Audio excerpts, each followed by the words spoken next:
The sun beat down on the cracked asphalt outside Rusty's garage in the sleepy desert town of Ocotillo Wells, Nevada. Elena Torres, 7 months pregnant, hunched over the open hood of a battered sedan, her hands slick with grease. The hum of a faulty carburetor was a puzzle she could solve, unlike the ache in her chest from 6 months ago when Marcus Reed, her ex, vanished. He'd been all charm, late-night drives, whispered dreams under starlit skies, and a silver bracelet he'd clasped on her wrist with a vow to stay. But when she'd told him about the baby, his smile froze.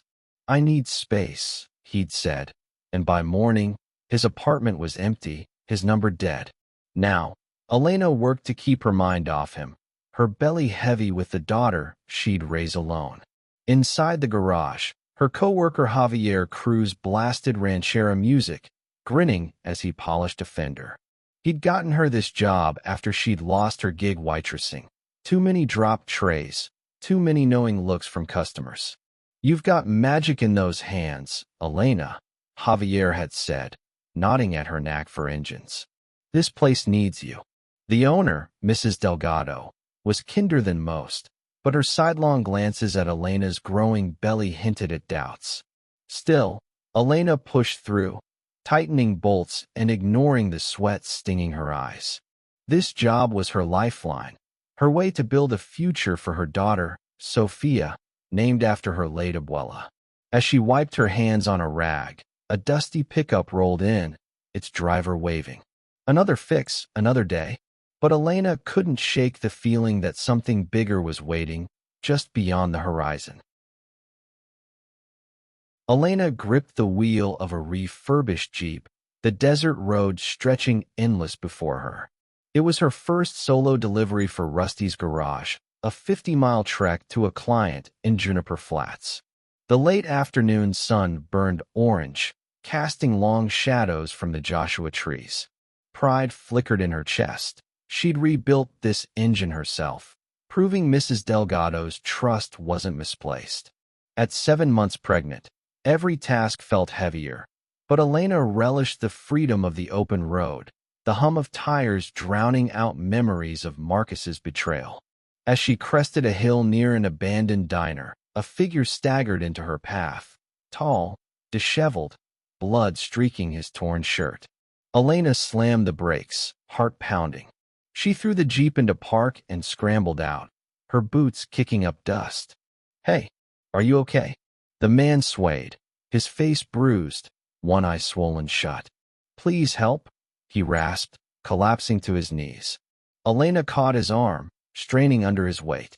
Up close, she saw cuts on his hands, like he'd fought something or someone. "Hang on," she said, half dragging him to the passenger seat. His head lolled, but he mumbled, "Nate? Nate Carver." She floored it to Ocotillo Wells Medical Center, stealing glances at him. His wrists bore red marks, like rope burns. At the hospital, nurses rushed him inside as Elena stammered what little she knew. "Found him on Route 17. He said Nate Carver." They wheeled him away, leaving her shaking in the waiting room, the weight of her choice sinking in. She'd saved a stranger, but something told her this wasn't over. Back at Rusty's Garage, the air was thick with oil and tension. Elena slipped in just before closing, her delivery delayed by the hospital detour. Mrs. Delgado was waiting, arms crossed, her usual warmth replaced by a tight frown. 3 hours late, Elena. The client's furious. "What happened?" Elena's throat tightened. "I found a man on the road, bleeding, half dead. I had to get him to the hospital." Mrs. Delgado's eyes narrowed. "This is a business, not a charity. You're on thin ice already with your situation."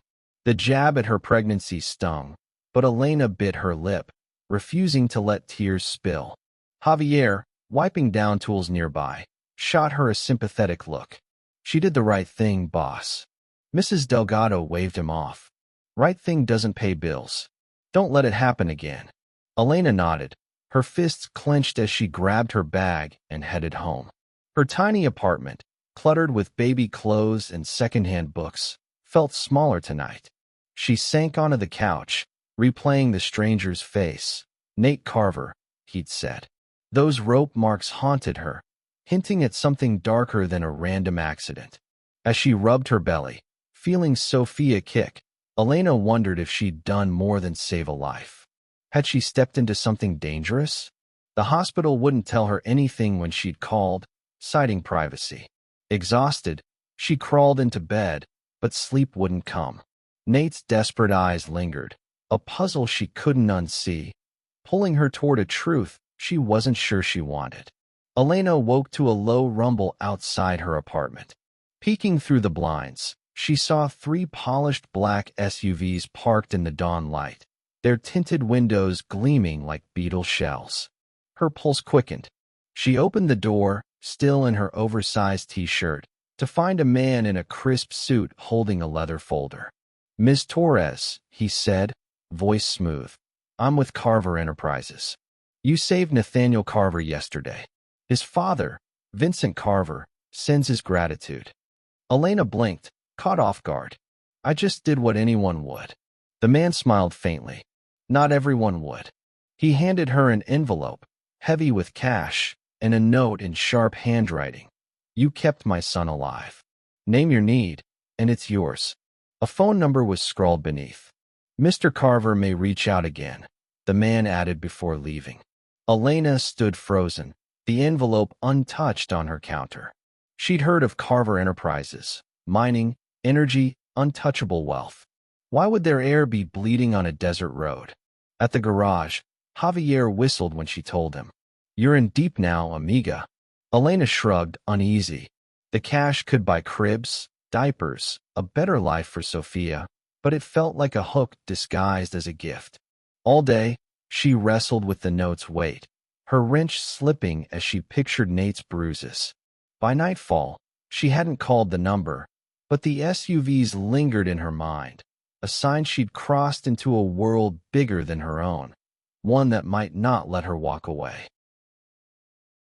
Elena's days at Rusty's garage grew heavier, the envelope from Vincent Carver still unopened on her kitchen counter. Javier had caught her staring at it during lunch, joking, "What? You holding out for a better offer from the Desert Ferry?" But Elena couldn't laugh. The news had broken that morning. Javier showed her his phone, a headline screaming, "Carver heir found near death after disappearance." Nate Carver, son of mining magnate Vincent, had vanished for days before stumbling onto Route 17. Rumors swirled of foul play, maybe a kidnapping gone wrong. Elena's stomach churned, picturing Nate's rope-burned wrists. She hadn't just saved a man. She'd tripped into something twisted. At the garage, Mrs. Delgado's mood soured further. "You're distracted," she snapped as Elena fumbled a spark plug. "If you can't focus, you're no use here." The jab hit hard. Elena needed this job, with Sophia's due date looming. That afternoon, another black SUV pulled up outside her apartment. Vincent Carver himself stepped out, silver hair catching the sun, his presence commanding. "Ms. Torres," he said, shaking her hand, "my son's alive because of you. I'd like you to meet him, help him feel safe. He's wary now." Elena hesitated, her mechanic's coveralls hiding her belly. "I'm no bodyguard," she said. Vincent's eyes softened. "I need your heart, not your fists. Nate trusts few. You're one." He left a card with a private number. Elena clutched it, torn between fear and the pull of Nate's haunted face, knowing her choice could change everything. Elena's resolve cracked under the weight of Mrs. Delgado's latest critique. "You're moving like molasses," the owner barked, eyeing Elena's swollen belly as she struggled with attire. "This ain't a maternity ward." Humiliation burned, and when Javier tried to intervene, Elena waved him off. "I'm fine," she lied, but by shift's end, she was done. She walked out, tears blurring the desert sunset, her hands shaking as she dialed Vincent's number. "I'll do it," she said, voice steady despite her fear. She didn't know what helping Nate meant, but with no job and a baby on the way, she couldn't afford to say no. The next morning, an SUV whisked her to Ironwood Manor, a sprawling estate nestled in Red Rock canyons. Guards patrolled gates, and the air smelled of sage and wealth. Elena's sneakers squeaked on marble floors as a maid led her to a guest room overlooking dunes. Later, she met Nate in a library, his bruises faded but his eyes sharp, wary. "You're the one who found me," he said, voice low. "Why'd you stop?" Elena shrugged, honest. "Couldn't leave you to die." He studied her, then nodded. "I'm digging into something, my family's company. Shady deals, maybe worse. I think that's why I was grabbed." He paused, searching her face. "Stay? Help me. I don't know who's clean." Elena's pulse raced. Sophia's future flashed in her mind, but Nate's raw need mirrored her own. "Okay," she said, stepping into his storm.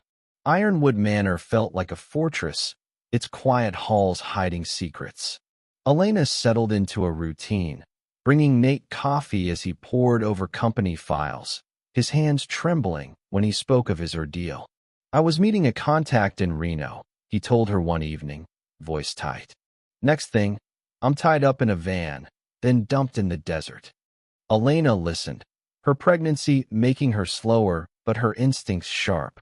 She noticed how Nate flinched at sudden noises, how he scanned rooms like a hunted animal. Her role wasn't clear, part confidant, part lookout, but she felt needed, grounded by his trust. Late one night, Elena woke to a faint creak outside her room. Heart pounding, she slipped to the door, peering into the shadowed corridor. A figure moved, silent, toward Nate's wing. "Hey," she called, her voice cutting the stillness. The figure froze, then bolted, vanishing down a stairwell. Elena, barefoot and heavy with Sophia, shuffled to Nate's door and knocked. He opened it, bleary but alert. "Someone was here," she whispered. Guards swept the manor, finding a tiny camera tucked behind a hallway sconce. Vincent, summoned at dawn, tightened security, his face unreadable. "We're closing ranks," he said, glancing at Elena. "You're staying, yes?" She nodded, but fear gnawed her. Nate pulled her aside later, his green eyes fierce. "You saw them. That's why I need you. Nobody else did." Elena felt Sophia kick, a reminder of what was at stake, but she couldn't turn back now. Ironwood Manor's walls seemed to close in after the camera incident. Elena spent her days at Nate's side, sifting through stacks of Carver Enterprises documents in a locked study. The air smelled of old paper and coffee, and Nate's intensity, part desperation, part defiance, kept her focused. "They're hiding something," he muttered, circling a contract for a mining site on tribal land. "Permits don't add up." Elena, no expert in corporate games, spotted oddities in dates and signatures, her mechanic's eye for detail proving useful. At 7 months pregnant, her back ached, but she pushed on, driven by Nate's trust and her own need to matter. Outside their work, moments of quiet bonded them. One evening, as stars pierced the desert sky, Elena shared a story of fixing her dad's old Chevy, her voice softening with memory. Nate listened, his guarded smile breaking through. "You're tougher than me," he said, and she laughed, feeling Sophia stir. But the peace shattered when a guard reported a breached gate sensor. Vincent doubled patrols, his calm demeanor unnerving Elena. She wondered if he knew more than he let on. Late that night, Nate showed her an email fragment he'd recovered, coded language about removing obstacles. "That's me," he said, voice hollow. "They wanted me gone." Elena's gut twisted. She wasn't just helping Nate now, she was guarding his life. As she lay awake, Sophia's kicks felt like a warning. Danger was closer than ever, and trust was a fragile thing. The manor's tension seeped into Elena's bones, but she and Nate pressed deeper into their search. Mornings blurred into nights, their study littered with coffee cups and scribbled notes. Elena's pregnancy slowed her steps, but her mind raced, piecing together Carver Enterprises' puzzle. Nate found a name in an old memo, Clara Hensley, a former surveyor who'd quit abruptly years ago. "She knew my dad," Nate said, eyes bright with hope. "Might know what's buried." They tracked her to a diner in Reno, and Elena convinced Nate to call. Clara's voice was wary but sharp. "Meet me. Alone." Nate insisted Elena come, saying, "You're my anchor." The drive was tense, Elena's hands tight on the wheel of a borrowed SUV. At the diner, Clara, gray-haired and steely, slid them a folder. "Illegal leases," she whispered. "Your company's been drilling on protected land, bribing officials. I warned your dad. He listened, but others didn't." She glanced at Elena's belly, softening. "Be careful. They'll kill to keep this quiet." Back at Ironwood, Nate was shaken but resolute. Elena felt Sophia kick hard, grounding her as fear crept in. That night, she caught Nate staring at her, gratitude in his eyes. "You didn't have to do this," he said. "But you're here." She nodded, hiding her worry. Clara's warning echoed. Someone was watching, waiting. Elena wasn't just in Nate's fight now. She was a target too, and Sophia's future hung in the balance. A breakthrough came at dawn, when Nate hacked into a restricted server with a tip from Clara's folder. Elena sat beside him, her breath catching as a digital ledger flickered onto the screen. Millions in untraceable payments tied to a project called Iron Veil. The name linked to Carver Enterprises board member, Roland Tate, a man Nate called Uncle Roland growing up. "He taught me to fish," Nate said, voice cracking. "Now this." The ledger listed bribes to cover illegal drilling, with coded notes hinting at permanent solutions for leaks, like Nate. Elena's heart sank, picturing his bruised face on that desert road. Vincent was livid when shown the file, his polished calm fracturing. "Roland's family," he growled, but promised a board meeting to confront him. Nate wanted Elena there, saying, "They need to see who's with me." She hesitated. Her place was fixing engines, not facing tycoons, but Nate's plea held her. "You make me braver," he said, and her resolve hardened. That night, alone in her room, Elena rubbed her belly, whispering to Sophia, "We're in deep, Mija." A noise outside startled her, a rustle, then silence. She checked the hall, finding nothing, but unease lingered. The ledger had cracked the conspiracy open, but it also painted a target on them both. As Elena drifted to sleep, Nate's words echoed. She was his courage, but courage came with a cost, and she wasn't sure she could pay it. The boardroom at Ironwood Manor gleamed with polished oak and tension. Elena stood beside Nate, her belly unmistakable under a borrowed blazer, drawing stares from the suited men and women around the table. At 8 months pregnant, she felt out of place among Carver Enterprises' elite, but Nate's firm nod steadied her. He stepped forward, holding the damning ledger printout.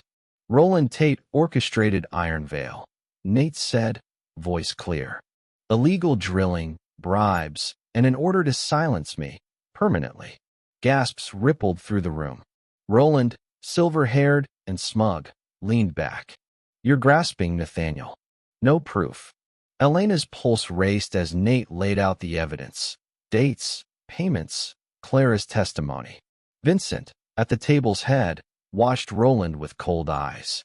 "You betrayed my son," he said, cutting off Roland's defense.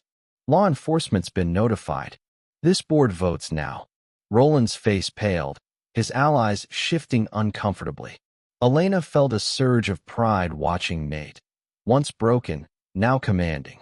As they left, Roland hissed at Nate, "You'll regret this." Elena caught his glare, her skin prickling. Outside, Vincent thanked her quietly. "You gave Nate strength." She nodded, but Roland's threat lingered. Back in her room, Elena rubbed her belly, Sophia's kicks grounding her. The truth was out, but danger wasn't gone. She'd stood with Nate, faced giants, and found her voice, but the fight wasn't over, and neither was her fear for what came next. The desert air cooled as Ironwood Manor settled into an uneasy calm. Roland Tate and 2 board members were detained, their arrests flashing across news feeds. Elena and Nate sat on a balcony overlooking the dunes, the ledger's weight finally lifting.